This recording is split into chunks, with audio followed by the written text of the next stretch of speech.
Start your life the way it is meant to be. There's only one time when it will be too late, and you don't want to wait for that. This is Now or Never. The choice is yours. Your host is Karen Wright. Today, you're about to meet some amazing people. The stories are not always happy ones, but they define a healing process. Listen with an open mind and an open heart. Now, here is Karen Wright.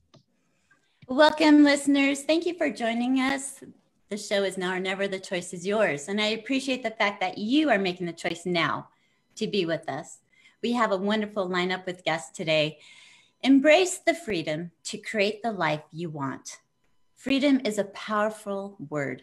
We get to choose the inner freedom we desire by our choices and decisions. No matter what comes our way, we can reach the stars and grow to new heights. Today's guests decided and created the life they wanted. I invite you as we talk with Debi Silber about moving past betrayal to the happiness you want most, and Lance Schiffman about his outrageous success and passion for adventure. Both of my guests have pushed towards new heights and freedom. So welcome, Debi. How are you doing today? Oh, great. Looking forward to our conversation. I am too. Just the pre-show was like amazing. Lance, how are you doing today? Fabulous. It's a beautiful day. Yes, thank you for joining us. Thank you. It's an honor to be with both of you. Thank you. Listeners, we're in for a treat. As we begin each show, I invite you all to join us as we do our deep breath, getting us grounded and in alignment to our center. So closing your eyes, I invite you to take a deep breath in through your nose, out through your mouth. Another deep breath in, pushing that air all the way down to your lower abdominals, filling up your lungs, your body, and releasing. Now bringing your hands up around your shoulder like you give yourself a big hug. Take another deep breath in and release.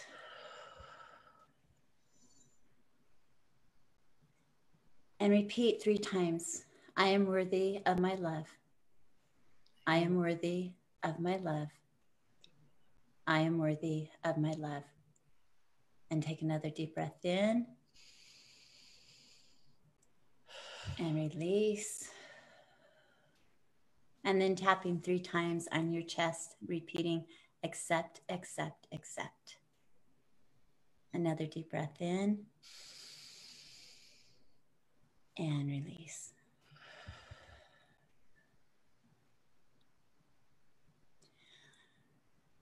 Listeners, I hope that you are feeling one and grounded, and that you can lean in with your heart today as our guests share their life stories and the journeys they've been on.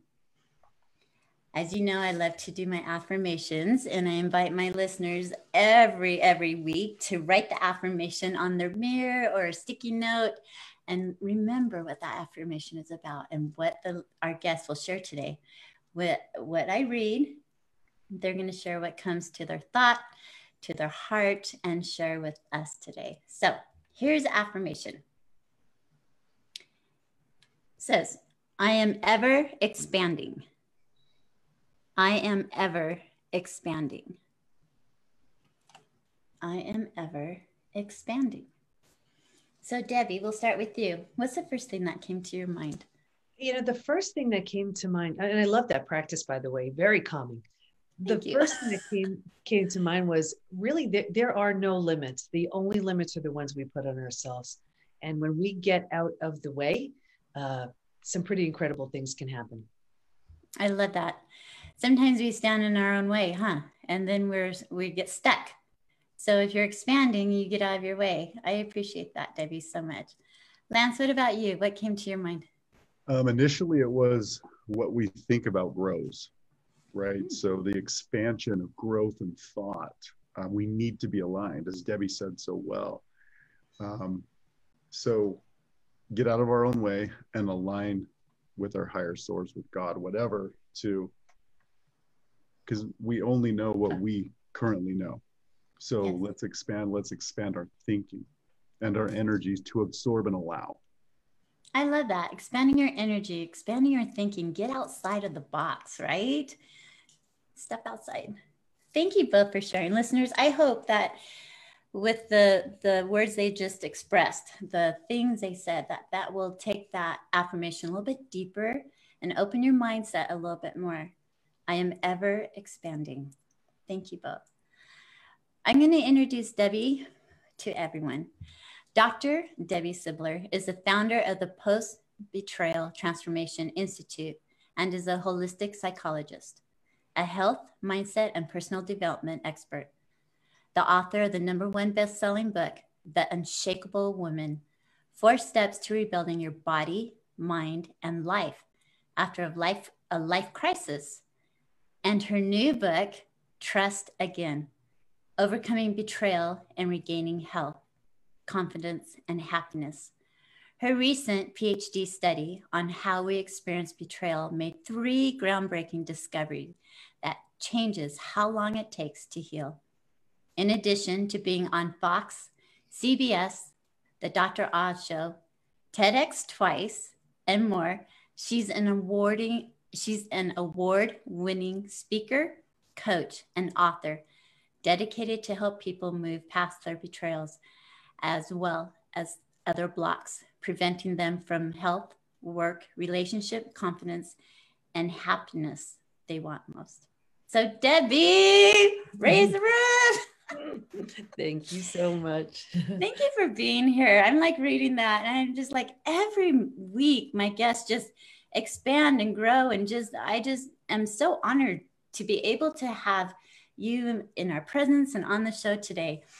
So tell us a little bit about betrayal. Why does it hurt? What's the impact? Well, first of all, it's an honor to be here. You know, betrayal hurts so much because think about it. These were the people who gave us a sense of safety and security. So when this is the person, these are the very people to shatter that sense of safety and security. It's traumatizing. You know, when the people you trust the most prove untrustworthy, who do you trust? When the ones you run to when other people are causing harm are the ones causing the harm, what do you do? So it's shock to the body, mind, spirit, to all of it. And it takes a very different protocol to heal. It's a different type of trauma than the others. So when you just said shock, what are some physical symptoms of betrayal? I mean, shock is one, I suppose. Yeah, sure. Actually, there was, out of the 3 discoveries, there was one, and this was that there's this collection of symptoms, physical, mental, and emotional, so common to betrayal. It's now known as post-betrayal syndrome.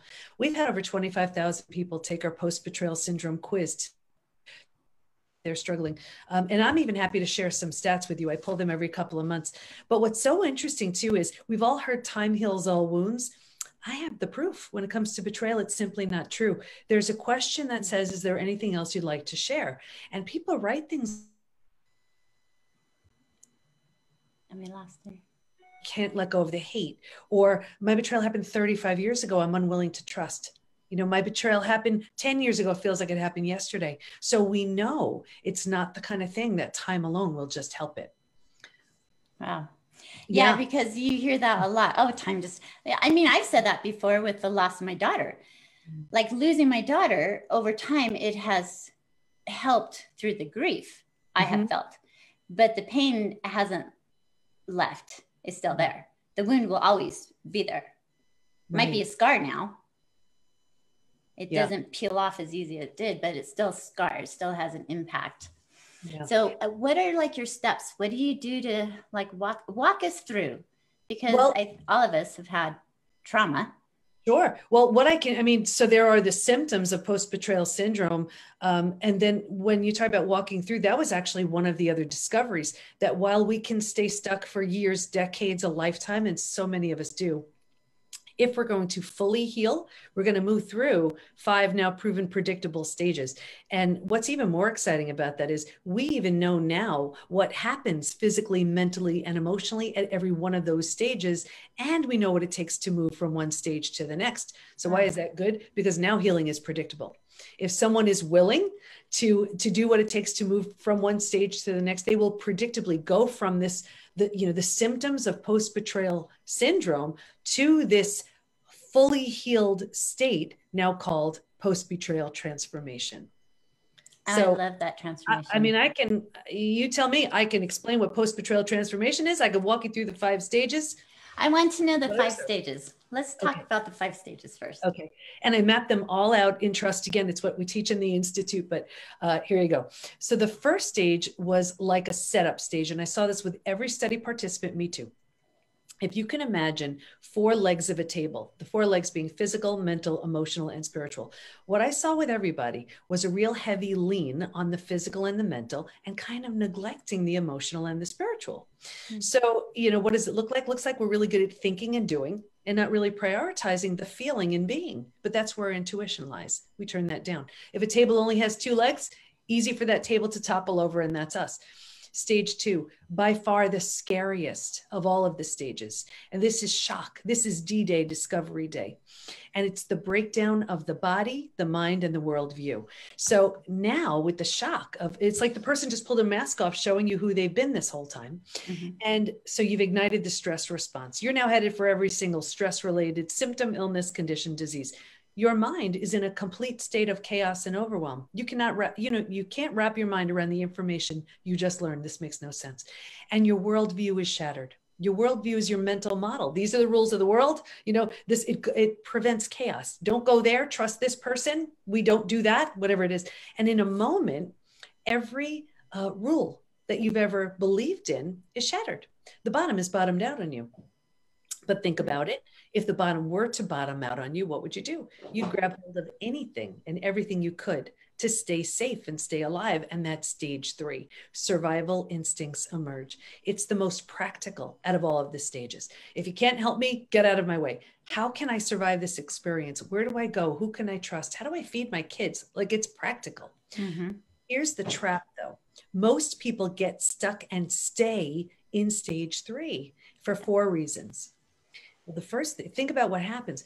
The first thing is, once you've figured out how to survive, because it feels so much better than the shock and trauma of where you just came from, you're like, whew, okay, mm-hmm. All right, we're good. And you have no idea there's a stage 4 and stage 5 waiting. Transformation doesn't even happen until stage 4. So a few things start happening. The first thing is we start getting these small self benefits from being here. We get to be right. We get our story. We get someone to blame. We get a target for our anger. We get sympathy from everybody we tell our story to. We don't have to do the hard work of learning to trust again. Should I trust you? Should I trust you? Forget it. I'm not trusting anybody. So we plant deeper roots. We're not supposed to stay here, but we don't know that. And then the next thing is, because we're here longer than we should be, our mind starts doing things like, well, maybe you're not all that. Maybe you deserved it. Maybe, right? Deeper roots. And now, because like energy attracts like energy, you're getting people and circumstances and relationships coming to you to confirm this is where you belong. And it gets worse, but I'll get you out of here. Because it feels so bad, but you have no idea there's anything better. Right here is where you resign yourself to thinking, well, I better figure out a way to make this work because this is where I am. Right here is where you start using food, drugs, alcohol, work, TV, keeping busy, reckless behavior to numb, avoid, distract yourself from what's so painful to feel or face. So you do this for a day, a week, a month, now it's a habit, a year, 10 years, 20 years. And I can see someone 20 years out and say, that emotional eating you're doing, or that drinking you're doing, or that numbing in front of the TV you're doing, do you think that has anything to do with your betrayal? And they would say, Debbie, that happened 20 years ago. Doesn't matter. They put themselves in this perpetual stage 3 holding pattern. Does that make sense? Yeah, that makes total sense. Yeah. You want me to keep going with the last 2 stages? I want to know the last 2 stages. Yeah. I don't want to hog up all of our time here, Lance. All right. So anyway, if you're willing to let go of those small self benefits, grieve, mourn the loss, you have to do a bunch of things. You can move to stage 4. Stage 4 is finding and adjusting to a new normal. So here's where you acknowledge, I can't undo my experience. I can't undo the betrayal, but I can control what I do with it. And I always use this example of, if you've ever moved to a new house, office, condo, apartment, whatever, your stuff's not all there. It's not quite cozy yet, but it's going to be okay. And when you mentally feel that way, you start turning down the stress response. You're not healing just yet, but you just stopped causing the massive damage that you were causing in stage 2 and stage 3. Also, think about it. If you were to move, you don't necessarily take everything with you. You don't take the stuff that doesn't represent who you want to be when you're in this new space. And what I saw with all the study participants was if your friends weren't there for you, or if you were drawing that misery loves company crowd to you, you don't take them with you right here. And people say to me all the time, what the heck? I've had these friends 10, 20, 30 years. Is it me? Yes, it is. You're undergoing a transformation and you've simply outgrown that, that type of person. Anyway, when you've made stage 4 home and it's good and you feel good there, you move into the 5th most beautiful stage. And this is healing, rebirth, and a new worldview. The body starts to heal. Self-love, self-care, eating well, exercise. You didn't have the bandwidth for that earlier. Now you do. You're making new rules, new boundaries based on your experience, and you have a new worldview based on the road you just traveled. And the 4 legs of the table, in the beginning, it was all about the physical and the mental. By this point, we're solidly grounded because we're focused on the emotional and the spiritual too. Those are the 5 stages. I appreciate that. And everything that you said, I'm like going, I want more. I want more. How do you know if you haven't healed from betrayal? Yeah. We can spot an unhealed betrayal from a mile away. We see it in work, in health, in relationships. For example, in relationships, I'll see it in 2 ways. The first is repeat betrayal. If you have a repeat betrayal, it's an unhealed betrayal. The faces are changing, but it's the same thing. There is this amazing opportunity to learn something profound. Until and unless you do, you will keep having opportunities in the form of people to teach you this. Maybe the lesson is you need better boundaries in place. Maybe it's that you are lovable, worthy, and deserving, and learn that already. I'm not saying it's your fault that the betrayal happened. What I'm saying is it's an amazing opportunity. So a repeat betrayal is an unhealed betrayal. The second way we see it in relationships, people put that big wall up. They're like, nope, been there, done that, not letting anybody close to me again. And they think it's coming from a place of strength. It's not. It's coming from fear.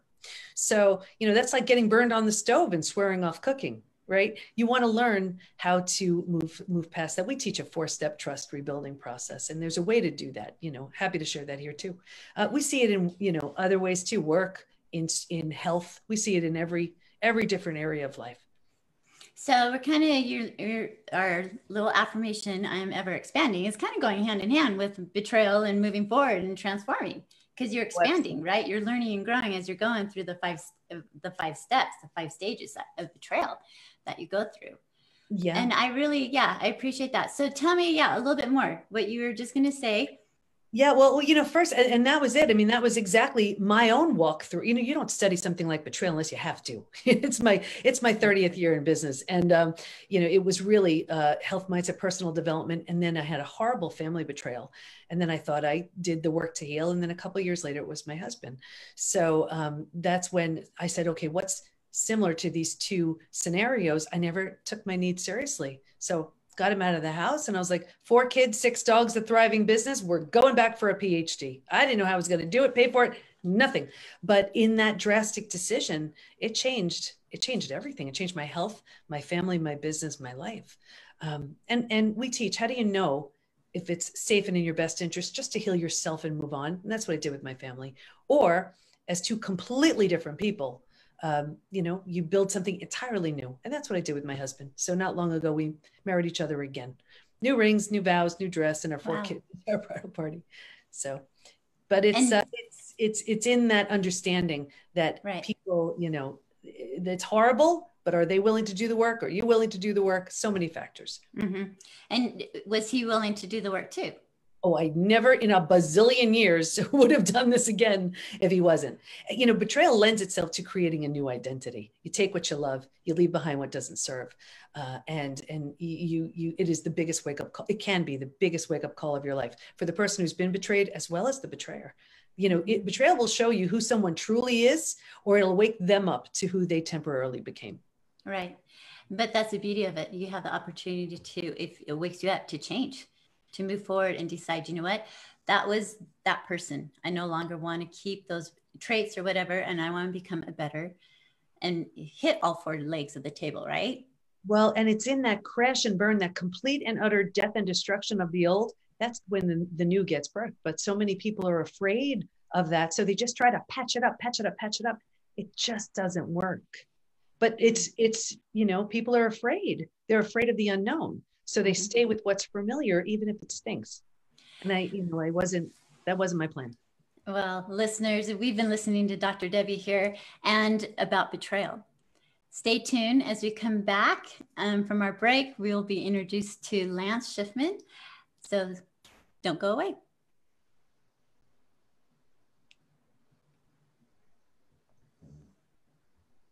All right, we're good. All clear. Back in a couple minutes. Okay, thank you. Good job, Debi. Oh, thanks. Lance, I didn't want to hug up that whole. You keep going. I know, notes. It's amazing, huh? I know. It's I'm like going, incredible. I'll be back in 30 seconds, okay? Am I good? Yeah, you're good. Do I have to do a freeze frame or anything? No, just go. It's so funny. It's so funny. Yeah, it's crazy, but I mean, I can talk so much more about the people who didn't heal. There were 3 groups in the study who didn't heal. That could really help people to know what is going to stop them from their healing. And even if you want me to, like I said, I pulled some of the stats from the 25,000 people who've taken the quiz. It's mind blowing, the symptoms that are left in the wake of a betrayal. We'll go through that. So when we come back from break, I'll introduce Lance. We'll go through his little thing, and then we have another break. And then when we come back, I'll bring both of you on. So let's talk about that. And what did you just call it? Stats. We'll do the stats on betrayal. The stats on post-betrayal syndrome, and then post-betrayal transformation. Like, it's a unique state. It's very different than other crises because you have to rebuild yourself. Rejection, abandonment, belonging, confidence, worthiness, trust. Where other traumas, death of a loved one, disease, you don't necessarily take it personally. Betrayal is so intentional, so we take it so personally. So it's a different type, not that there's any better or worse, they all stink, but it just needs a different type of healing. Yeah. Okay, that'll be good. And then when we come back from our second break, I'll give you each opportunity to share your contact information, how people can get a hold of you. And then also, Debi, let people know where they can get your book. Your books on Amazon, because that's really important. Thank you. And it's Silber, by the way, if that's okay.